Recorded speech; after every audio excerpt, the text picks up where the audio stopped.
ওকে, so হ্যার you can see আমাদের আজকের যে বিষয়টা সেটা হচ্ছে কন্টিনিউয়াস এবং পারফেক্ট টেন্স। সো কন্টিনিউয়াস বলতে আমরা কি বোঝাই, যে চলমান।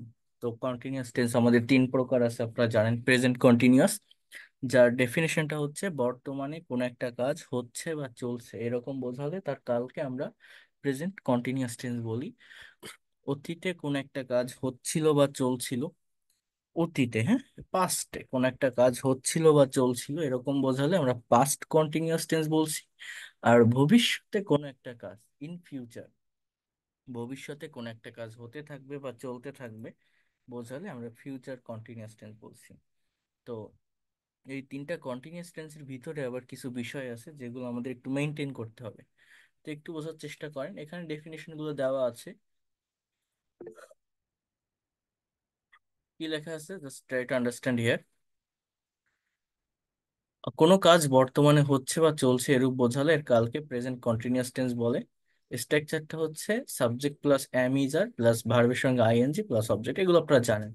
কিন্তু যেগুলো আমি মেইনলি দেখাতে চাচ্ছি সেটা হচ্ছে, দেখেন এইখানে একটা নোট আছে। এটা হচ্ছে feel, hear, fear, see, smell, desire, love, like, want, wish, belong, process, understand, know, think, believe, expect, remember. এই যে ওয়ার্ডগুলো দেখছেন এই ওয়ার্ডগুলো হচ্ছে ভার্ব, এবং এই ভার্বগুলোকে বলা হয় স্টেটিভ ভার্ব। স্টেটিভ মানে হচ্ছে আপনার যেগুলো চলমান নয়, ডাইনামিক না। অর্থাৎ এই ভার্বগুলো বাংলায় কন্টিনিউয়াস টেন্স বা সেন্টেন্সে ব্যবহার করলেও ইংলিশে যখন আপনি লিখবেন ইনডিফিনিট টেন্সে লিখতে হয়। অর্থাৎ এই ভার্বগুলোর সঙ্গে কখনো আইএনজি যোগ করা যায় না। মনে করেন ফিল মানে কি, অনুভব করা। এখন আমি যদি বলি আমি তোমাকে অনুভব করছি, এটা present continuous tense, I am feeling you, but it's a wrong sentence. বাংলায় আপনি যদি বলেন আমি তোমাকে অনুভব করছি, বাংলায় কন্টিনিউয়াস মুডে বোঝালেও ইংলিশে আই এম ফিলিং বলা যায় না। আপনাকে জাস্ট বলতে হবে I feel you, I feel you. So hear মানে শোনা, আমি তোমাকে শুনতেছি, I am hearing you, no, I hear you. Okay, অর্থাৎ এগুলোর সঙ্গে আইএনজি হয় না। আইএনজি কার সাথে হয়, যেগুলো চলমান, যেগুলো চলতেছে, দেখা যায়, কাজটা অ্যাকশন নেয়। যেমন আমি ভাত খাচ্ছি, হাত দিয়ে উঠাচ্ছি, গাল দিয়ে খাচ্ছি, তাই না, দেখা যাচ্ছে। সে বই পড়ছে, হি ইজ রিডিং বুক। সে চিঠি লিখছে, হি ইজ রাইটিং আ লেটার। এইগুলোতে কন্টিনিউয়াস টেন্স হয়। কিন্তু এই যে সি মানে কি, দেখা। মনে করেন আপনি একটা ফ্রেন্ডের সঙ্গে হেঁটে যাচ্ছেন যে কোনো একটা রাস্তা দিয়ে, হাঁটতে হাঁটতে দেখছেন যে গাছে একটা পাখি বসে আছে। এখন আপনি বলছেন যে আমি একটা পাখি দেখছি, I am seeing a bird. কিন্তু দেখেন পাখি পাখির জায়গায় আছে, আপনি আপনার জায়গায় আছেন আপনার চোখ নিয়ে, আপনি আপনার চোখ নিয়ে দৌড়াচ্ছেন না। অর্থাৎ কোনো কাজ হচ্ছে, চলছে, কেউ কিছু করতেছে এরকম বোঝাচ্ছে না। তো এটাকে কন্টিনিউয়াস টেন্সে লেখা যায় না, আপনাকে লিখতে হবে আই সি এ বার্ড। দেখেন লাভ মানে ভালোবাসা, আপনি যদি বলেন আই লাভ ইউ, আমি তোমাকে ভালোবাসি, আই লাভড ইউ, আমি তোমাকে ভালোবেসেছিলাম, আই উইল লাভ ইউ, আমি তোমাকে ভালোবাসবো, এগুলো বলা যায়। কিন্তু মনে করেন একজনের সঙ্গে একজনের রিলেশন আছে, কন্টিনিউয়াসলি আছে, থাকার পরেও কি কেউ কাউকে বলে আই এম লাভিং, আমি তোমাকে ভালোবাসতেছি, আই এম লাভিং, এরকম হয় না।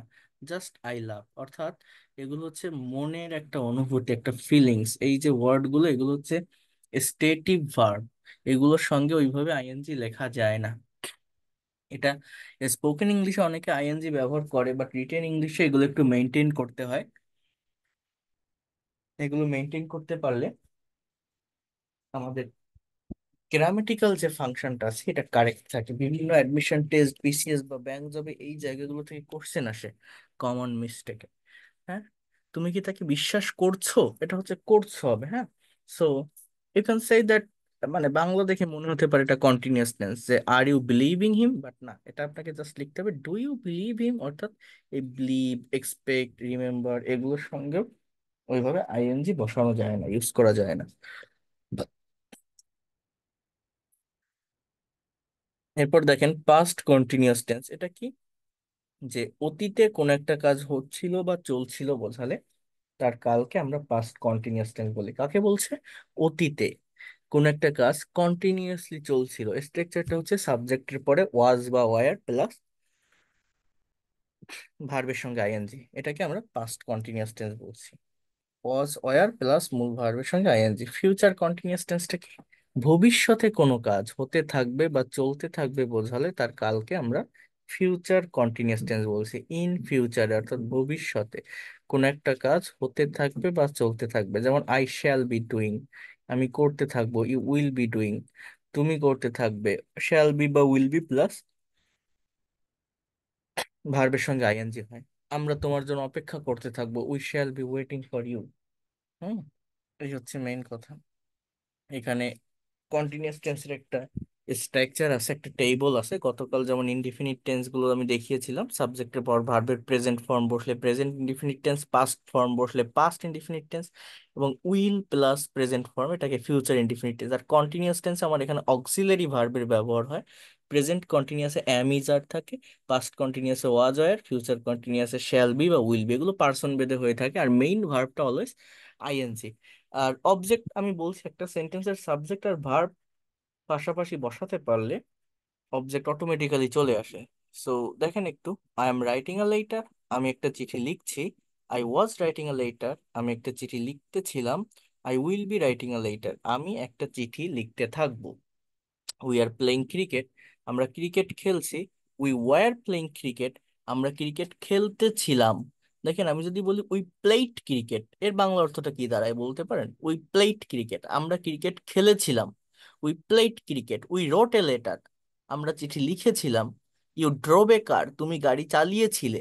এগুলো হচ্ছে অতীতে কেউ কোনো কিছু করেছিল, গিয়েছিল, হয়েছিল, থেকেছিল বোঝায়। Past indefinite tense. Past continuous টেন্সটা কি? হচ্ছিল, চলছিল, তাই না? যে আই ওয়াজ রাইটিং, আমি চিঠি লিখছিলাম মানে লিখিতেছিলাম। উই ওয়ার প্লেইং ক্রিকেট, আমরা ক্রিকেট খেলতেছিলাম। You were driving a car, তুমি গাড়ি চালাচ্ছিলে বা চালাইতেছিলে, এরকম। আর ফিউচারটা, I will be writing a letter, আমি একটা চিঠি লিখতে থাকবো। We will be playing cricket, আমরা ক্রিকেট খেলতে থাকবো। You will be driving a car, তুমি গাড়ি চালাতে থাকবে। He is singing a song, সে একটা গান গাচ্ছে বা গাইতেছে। হি ওয়াজ সিঙ্গিং আ সং, সে একটা গান গাচ্ছিল বা গাইতেছিল। He will be singing a song, সে একটা গান গাইতে থাকবে, সে একটা গান গাইতে থাকবে। She is joining the party, he is singing a song, he was singing a song. এইভাবে এখানে সেন্টেন্স দেওয়া আছে, তৈরি করার চেষ্টা করতে হবে। এবং নেগেটিভ ইন্টারোগেটিভের কথা আমি লাস্ট ক্লাসে বলছিলাম যে আমরা অক্সিলারি ভার্বের সাথে নট ইউজ করলে একটা সেন্টেন্স নেগেটিভ হবে। অক্সিলারি ভার্বটা সাবজেক্টের আগে নিয়ে আসলে সেন্টেন্স গুলো ইন্টারোগেটিভ হয়। আর তার আগে যদি আপনি ডাবল ইউএস ওয়ার্ড অ্যাড করেন, তাহলে ডাবল ইউএস ওয়ার্ড যুক্ত ইন্টারোগেটিভ সেন্টেন্স তৈরি হয়। আমরা নেক্সট ক্লাসে করব বি ভার্ব, ডু ভার্ব এবং হ্যাভ ভার্ব। এইখানে আমি এই বিষয়গুলোকে আরো ডিটেলসে আপনাদেরকে বুঝাবো। তো এবার আসি পারফেক্ট টেন্সে। দেখেন, এই টেন্সটা নিয়ে অনেকের কনফিউশন তৈরি হয়। প্রেজেন্ট পারফেক্ট টেন্সটা কি? কোন একটা কাজ এইমাত্র শেষ হয়েছে কিন্তু তার ফল বা অ্যাকশনটা এখনো আছে, এটাকে আমরা মূলত প্রেজেন্ট পারফেক্ট টেন্স বলি। সাবজেক্ট প্লাস হ্যাভ অথবা হ্যাজ প্লাস মেইন ভার্বের পাস্ট পার্টিসিপল ফর্ম থাকে। সো আই হ্যাভ ডান, আমি কাজটা করেছি। ইউ হ্যাভ ডান, তুমি কাজটা করেছো। এই ধরনের একটা আমার মিনিং এই টেন্সটা দেয়। হি হ্যাজ ডান, অর্থাৎ সাবজেক্ট যদি থার্ড পার্সন সিঙ্গুলার নাম্বার হয়, হি, শি, ইট অথবা কোনো সিঙ্গেল নামকে বোঝায়, তাহলে হ্যাজ হবে। আদারওয়াইজ আমার এই জায়গাটাতে হ্যাভ ভার্বের ব্যবহার হয়ে থাকে। কোন ভার্ব? হ্যাভ। এবার দেখেন, বোঝার চেষ্টা করেন একটু। প্রেজেন্ট পারফেক্টটা হচ্ছে পাস্ট ইনডিফিনিট টেন্সের সঙ্গে অনেক সময় ক্র্যাশ হয়, সংঘর্ষ হয়। হ্যাঁ, মানে অনেকে এটাকে বুঝতে পারে না। মনে করেন সে একটা গাড়ি চালিয়েছিল, আমার ইংলিশটা এরকম হয় যে হি ড্রোভ এ কার, সে একটা গাড়ি চালিয়েছিল। কিন্তু আমি যদি বলি সে একটা গাড়ি চালিয়েছে, তখন এটাও আমার অতীতের, বাট চালিয়েছে মানে হয়তো একটু আগে চালিয়ে এখানে এসেছে। So he has driven a কার, মানে পাস্ট ইনডিফিনিট হচ্ছে বাংলা ক্রিয়াপদে ল বা লাম থাকে, কোন একটা কাজ হয়ে গেছে, তার কোনো ফল বা রিয়েকশন বর্তমানে নেই। করেছিলাম, গিয়েছিলাম, থেকেছিলাম, এসেছিল, তারা দিয়েছিল, নিয়েছিল, এগুলো পাস্ট ইনডিফিনিট।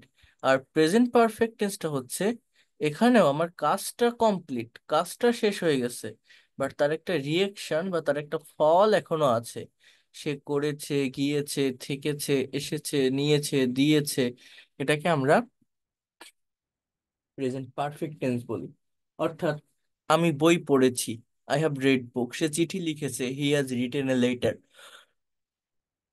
তুমি ভাত খেয়েছো, you have eaten rice. But আমি যদি বলি তুমি ভাত খেয়েছিলে, ইউ এট রাইস। ইটের past form ate, past participle eaten, but ওই ইটেনের আগে হ্যাভ বসাতে হচ্ছে। তাহলে দেখেন আমাদের পারফেক্ট টেন্স গুলো পাস্ট পারফেক্টে হ্যাড বসে, ফিউচার পারফেক্টে উইল হ্যাভ থাকে। এখন পারফেক্ট টেন্সের ভিতর প্র্যাকটিক্যাল ল্যাঙ্গুয়েজে প্রেজেন্ট পারফেক্টের ব্যবহারই বেশি হয়, পাস্ট বা ফিউচার পারফেক্টের ব্যবহার তেমন হয় না। মানে পাস্ট পারফেক্টের ব্যবহার হয় না কেন? পাস্ট পারফেক্ট টেন্সের যে কথাগুলো, সেগুলো পাস্ট ইনডিফিনিট টেন্স দিয়ে প্রকাশ করা যায়। আর ফিউচার পারফেক্টও প্র্যাকটিক্যাল কনভারসেশনে ওইরকম প্রয়োজন হয় না। যেমন দেখেন, I have done the work, এটা প্রেজেন্ট পারফেক্ট টেন্স, আমি কাজটা করেছি। উই হ্যাভ প্লেড ক্রিকেট, আমরা ক্রিকেট খেলেছি। ইউ হ্যাভ ওয়াচ টিভি, তুমি টিভি দেখেছো। He has driven a car, subject he, she, it বা any kinds of third person singular number subject যদি থাকে আমার হ্যাজ হবে। হি হ্যাজ ড্রিভেন এ কার, সে একটা গাড়ি চালিয়েছে। She has bought a pen, সে একটা কলম কিনেছে। They have sold a bag, তারা একটা ব্যাগ বিক্রি করেছে। তো কেউ করেছে, গিয়েছে, থেকেছে, খেয়েছে, নিয়েছে, এগুলো হচ্ছে প্রেজেন্ট পারফেক্ট টেন্সের স্ট্রাকচার। কোন টেন্স? আবারও বলছি, প্রেজেন্ট পারফেক্ট টেন্স। আর আপনি যদি বলেন যে I had done the work, আমি কাজটা করেছিলাম। উই হ্যাড প্লেড ক্রিকেট, আমরা ক্রিকেট খেলেছিলাম। এখন দেখেন, উই হ্যাড প্লেড ক্রিকেটের মানে কি বলছি, যে আমরা ক্রিকেট খেলেছিলাম। এখন আপনি যদি হ্যাডটা বাদ দেন, হ্যাড বাদ দিয়ে যদি বলেন যে উই প্লেড ক্রিকেট, তার মানে কি দাঁড়ায়? জাস্ট আপনি এই হ্যাট নেই, মনে করেন আপনি বলছেন উই প্লেড ক্রিকেট, এর মানেও কিন্তু আমরা ক্রিকেট খেলেছিলাম। তাহলে পাস্ট পারফেক্ট টেন্সে যে অ্যান্সারটা আমার আসছে, পাস্ট ইনডিফিনিট টেন্সেই কিন্তু সেই অ্যান্সারটা হয়। এই জন্য পাস্ট পারফেক্ট টেন্সের ব্যবহারও স্পোকেন ইংলিশে ওইভাবে হয় না। মানে পাস্ট পারফেক্টের ব্যবহারটা মূলত কোথায় হয়? অতীতের দুটো কাজ থাকে, দুটো আলাদা ক্লজ থাকে, দুটো কাজই অতীতের। তার ভিতর যেটা বেশি আগে ঘটছে সেটাকে পাস্ট পারফেক্ট দ্বারা আইডেন্টিফাই করা হয়, যেটা একটু পরে ঘটছে তাকে পাস্ট ইনডিফিনিট টেন্স বলে। যেমন ওই যে একটা প্রবাদ বাক্য আছে না, ডাক্তার আসার আগে রোগী মারা গেল, the patient had died before the doctor came. এখানে দুটো ক্লজ, একটা হচ্ছে রোগী মারা যাচ্ছে, একটা হচ্ছে ডাক্তার এসেছে। তো কে কোনটা আগে হচ্ছে? রোগীটা আগে মারা যাচ্ছে। তাহলে ওইখানে আমার হ্যাড হবে, দ্য পেশেন্ট হ্যাড ডাইড। এবার কি, before the doctor came. The patient had died before the doctor came. এইভাবে সেন্টেন্স গুলো হয়ে থাকে। তো দেখেন, he had watch TV, say TV দেখেছে। আপনি যদি বলেন জাস্ট হি ওয়াচ টিভি, সে টিভি দেখেছিল। তো একই কথা। তো এই জন্য পাস্ট পারফেক্টের ব্যবহার, যেটা আমি বারবার বলছি, যে ওইরকম ভাবে হয় না। এরপর দেখেন, আর আচ্ছা, আরেকটা আছে ফিউচার পারফেক্ট। এটা হচ্ছে কেউ কোনো একটা কাজ করে থাকবে বা কোনো একটা কাজ হয়ে থাকবে, এরকম বোঝায়। যেমন দেখেন, he will have done the work, সে কাজটা করে থাকবে। I will have played cricket, আমি ক্রিকেট খেলে থাকবো। অর্থাৎ হয়তো খেলবো। মানে এগুলো হচ্ছে একটা অনুমানের উপর থাকে। মনে করেন, তোমরা হয়তো হাজী মোহাম্মদ মহসিনের নাম শুনে থাকবে। মানে হয়তো তোমরা শুনেছো, আবার নাও শুনতে পারো, আজকে নতুন শুনছো। অর্থাৎ you will have heard the name of Haji Mohammad Mohsin, hear মানে শোনা। You will have heard the name of Haji Mohammad Mohsin, এরকম। অর্থাৎ অনুমানের উপর থাকে। মনে করেন আপনি একটা মার্কেটে আছেন, বাসায় যাবেন, আকাশে অনেক মেঘ হয়েছে, বৃষ্টি হতে পারে। এখন আপনি বাসায় যেতে যেতে বৃষ্টির ভিতর আটকে যেতে পারেন, আবার বাসায় যাওয়ার পরেও বৃষ্টিটা শুরু হতে পারে। তো এই সিচুয়েশনে আপনি এরকম বলছেন যে বৃষ্টি শুরু হওয়ার আগেই আমরা বাড়ি পৌঁছে থাকবো, মানে হয়তো আমরা পৌঁছাতে পারবো, হয়তো পৌঁছে যাব। হ্যাঁ, we will have, we will have gone home before rain, we will have gone home before rain, বা we will have reached home before rain. বৃষ্টি শুরু হওয়ার আগেই আমরা রুমে পৌঁছে থাকবো বা পৌঁছে যাব। অর্থাৎ অনুমানের উপর থাকে। মনে করেন আপনি একটা কোম্পানিতে চাকরি করেন। এখন আপনার বস আপনাকে জিজ্ঞাসা করছে, রহিম কি কাজটা করেছে? রহিম নামে আপনার একজন কলিগ আছে যে আপনার সাথে কাজ করে। সো বলছে যে রহিম কি কাজটা করেছে। এখন আপনি শিওর জানেন না সে কাজটা করেছে কিনা, সে আপনার থেকে অনেক দূরে আছে, সেও মাঠ ফিল্ডে কাজ করে, বাট আপনি আপনার বসকে বলছেন যে স্যার সে কাজটা করে থাকবে, মানে হয়তো কাজটা করে ফেলেছে, আমি শিওর না, হ্যাঁ। So you can say that Rahim will have done the work, Rahim কাজটা করে থাকবে। অর্থাৎ আপনার বস প্রশ্ন করছে has Rahim done the work, এটা প্রেজেন্ট পারফেক্ট টেন্স, হ্যাঁ। রহিম কি কাজটা করেছে, আপনি কি বলছেন যে সে কাজটা করে থাকবে, he will have done the work, সে কাজটা করে থাকবে। অর্থাৎ এই এরকম অনুমানের উপর থাকে, হয়তো কাজটা হয়েছে, আবার নাও হতে পারে, হবে, এরকম একটা মিক্সড টেন্স, অর্থাৎ মিক্সড একটা স্ট্রাকচারের উপর। She will have bought a pen, সে একটা কলম কিনে থাকবে, হয়তো কিনেছে। হি সোল্ড আ ব্যাগ, সে একটা ব্যাগ বিক্রি করে থাকবে। এইগুলোকে ফিউচার পারফেক্ট টেন্স বলে। তো আমি আবারও বলছি, আমাদের যে 12টা টেন্সের স্ট্রাকচার আছে, এই 12টার প্রয়োজন হয় না। তিনটা ইনডিফিনিট, তিনটা কন্টিনিউয়াস, ইভেন কন্টিনিউয়াসেরও সবগুলো লাগে না, জাস্ট আর প্রেজেন্টের পারফেক্ট, এগুলো ভালোভাবে জানা থাকলেই আপনার যে কোনো কথা স্পিকিং এর জন্য বলা যায়, বলা সম্ভব, পসিবল। তো এই বিষয়গুলো, এই ফাইলটা আমি অলরেডি পাঠিয়ে দিয়েছি, আপনাদের কাছে আসছে, আপনারা আরেকবার একটু দেখবেন, দেখলে জায়গাটা ক্লিয়ার হয়ে যাবে। এবং নেক্সট ক্লাসে আমি ডু ভার্ব, বি ভার্ব এবং হ্যাভ ভার্ব নিয়ে কথা বলবো। আজকে আপনাদের প্রেজেন্টেশন নিতে গিয়ে অনেকটা টাইম চলে গেছে, বাট আপনাদের প্রেজেন্টেশনের জন্য আমি আলাদা গ্রুপ করে দিব। গুগল মিট, সরি, গুগল ক্লাসরুমের একটা গ্রুপ আছে, তো সেখানে, এবং আমি আরেকটা হোয়াটসঅ্যাপ গ্রুপ করে দিব। আরেকটু ঠিক হোক, আমি আহ, দেখি আগামীকাল বা পরশু দিনের ভিতরে হয়তো ফেসবুক এবং হোয়াটসঅ্যাপ চলে আসবে, যতদূর মনে হচ্ছে। তো দেখা যাক কি হয়। তাহলে আর এই ভিপিএন ইউজ করে বা অনেকের নেটওয়ার্ক প্রবলেম হচ্ছে আমি বুঝতে পারছি, বাট একটা ক্লাস একটু ওয়েট করতে হবে। আর এগুলো আমি আবার রিপিট করব, যদিও যদি ঝামেলাও হয়। তো যেটা মেইনলি বলছি সেটা হচ্ছে প্রেজেন্টেশন, যারা এই যে আজকে যাদের কাছ থেকে আমি নিতে পারিনি বা যারা দিতে পারেননি, এটা যাতে আরো ভালোভাবে দিতে পারেন, আপনারা কিছু অডিও রেকর্ড বা টেক্সট করে বা ভিডিও রেকর্ড যেভাবেই দেন না কেন, আমাকে জাস্ট একটু যদি মানে ইনবক্সে শেয়ার করেন বা আলাদাভাবে দেন, তাহলে আমি আপনাদের প্রেজেন্টেশন গুলো দেখে ভুলগুলো ভালোভাবে সংশোধন করে দিতে পারি, বা আপনাকে বলতে পারি যে আপনি লিখছেন বা বলছেন এই জায়গাটাতে মেইনলি ভুল হচ্ছে, এটাই ভাবে করা লাগবে, এটা আমাকে হোয়াটসঅ্যাপে দিলে আমি সংশোধন করে দিব। আর এগুলো তো সিম্পল টপিক, আমাদের অনেক হার্ড টপিকের উপর প্রেজেন্টেশন দিতে হবে, অনেক আইএলটিএস এর কিউ কার্ড টপিক আছে। বাট তার আগে আমাকে আরেকটু দেখাতে হবে, এই যে টেন্সের উপর যে বিষয়গুলো দেখাচ্ছি বা ক্লাসগুলো নিচ্ছি, যে আলোচনাগুলো করছি, এটা শেষ হলে আমরা যেটা বললাম, ওই be verb, do verb, have verb, তারপর মডাল ভার্ব, তারপর প্যাসিভ ভয়েস, এই বিষয়গুলো দেখেই আমরা প্র্যাকটিক্যাল স্পিকিং এর ভিতর এবং কনভারসেশন প্র্যাকটিসের ভিতর মুভ করব। বাট তার আগে আমাকে একটু এই বিষয়গুলো শেষ করতে দিতে হবে, কারণ এগুলো কভার না করে ওই প্র্যাকটিক্যাল জায়গাটাতে আসলে আপনারা সবাই ভালোভাবে দিতে পারবেন না বা বুঝতে পারবেন না। তো এই বিষয়গুলো আগে একটু দেখে ফেলবেন, এবং সেইভাবে সেন্টেন্স প্র্যাকটিস করার চেষ্টা করবেন। গত ক্লাসে আমি ড্রাইভ দিয়ে একটা সেন্টেন্স দেখিয়েছিলাম, 12টা সেন্টেন্স করেছিলাম। এরকম নতুন ভার্ব দিয়ে আমি সেন্টেন্স তৈরি করার কথা বলছি। ফর এক্সাম্পল, রাইট মানে লেখা। এখন আপনি যদি বলেন he writes a letter, Bangla অর্থটা কি, আমি এটা বুঝতে বলছি, বাংলার সঙ্গে কম্পেয়ার করতে হয়। হি রাইটস আ লেটার, সে একটা চিঠি লেখে। আপনি যদি বলেন হি রোট এ লেটার, সে একটা চিঠি লিখেছিল। আপনি যদি বলেন he will write a letter, সে একটা চিঠি লিখবে। He is writing a letter, সেটা, সে একটা চিঠি লিখছে বা লিখতেছে। হি ওয়াজ রাইটিং আ লেটার, সে একটা চিঠি লিখছিল। He will be writing a letter, সে একটা চিঠি লিখতে থাকবে। He has written a letter, সে একটা চিঠি লিখেছে। এই সাতটা জানলেই খুব ভালোভাবে স্পিকিংটা চালানো যায়। এইটাই হচ্ছে মানে টেন্সটা বা এই বিষয়গুলো আমরা কেন শিখছি, আমাদের মনের ভাবটাকে ইন ডিটেলসে প্রকাশ করার জন্য এটা আমাদের করতে হবে। মানে একটা পার্টিকুলার কি বলতে পারি, ভার্বকে, একটা পার্টিকুলার ভার্বকে আমরা কতগুলো ওয়েতে, কতগুলো সেন্সে, কত ভাবে, কত দিকে নিতে পারি বা বলতে পারি, এইটা আমাদের দরকার। অর্থাৎ আমরা ইংলিশে কথা বলতে পারি না কেন, আমি বাংলায় যে কথাটা ভাবছি বা যেটা বলতে চাচ্ছি, সেটা সঠিক টাইম মেনটেন করে, সঠিক ফর্মটা, ভার্বের টেন্স মানে ভার্বের বিভিন্ন ফর্মের চেঞ্জ, যেটা আমি আগেও বলছি। তো বাংলায় যেটা ভাবছি সেটা সঠিক টাইম মেনটেন করে বা ভার্বের ফর্ম মেনটেন করে ইংলিশে আমরা বলতে পারি না। এই জন্যই আমাদের মেইনলি সমস্যাটা তৈরি হয়। তো এগুলো আমরা ওভারকাম করব, এক এক করে সামনের দিকে এগোবো।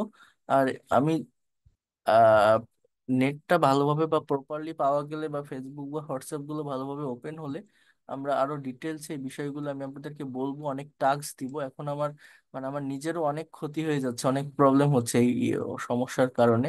সেটা তো আপনাদের বোঝাতে পারবো না। তো সবারই প্রবলেম হচ্ছে, কি আর করার আছে। এখন আপনাদের যেভাবে এগোচ্ছে এগুলো একটু করতে থাকেন এবং ক্লাসগুলো রিপিট করতে থাকেন যারা করছেন। আর এই পিডিএফ ফাইল আজকে যেটা আমি পড়ালাম এটা আমি অলরেডি পাঠিয়ে দিয়েছি আপনাদের গত ক্লাসেই। আপনারা একটু পিডিএফটা দেখবেন এবং গত ক্লাসের রেকর্ডেডটা তো দিয়েছিলাম, যারা দেখেননি তারা দেখার চেষ্টা করবেন এবং আজকেরটাও দেখবেন। কারণ এই টেন্স গুলো হচ্ছে বেসিক থিংস, এই বেসিক বা কম্পালসারি জায়গাটা যদি ভালোভাবে ডেভেলপ করতে না পারেন তাহলে সামনের দিকে গেলে বারবার ভুল হতে থাকবে, আপনার বারবার ভুল করবেন। তো এটা যাতে না হয় সেভাবে আমাদেরকে এগোতে হবে। ঠিক আছে, আর এগুলো নিয়ে আমি ডিটেলসে বলবো, দেখি আর 1-2 দিন গেলেই মনে হয় সবকিছু ঠিক হয়ে যাবে। আমি যতদূর আহ শুনলাম আর কি, বা মন্ত্রণালয়ের সাথে আমি যোগাযোগ করেছি। তো আপনারা একটু এগুলো কভার করে ফেলবেন, ঠিক আছে? তো ভালো থাকেন, আর কারো কোনো কথা থাকলে আমাকে হোয়াটসঅ্যাপে জানান, নক দেন, আমি কথা বলবো। না হলে এখানে ওইভাবে আমি শুনতে পারছি না ভালো করে। So that's all for today. Thank you and see you in the next class.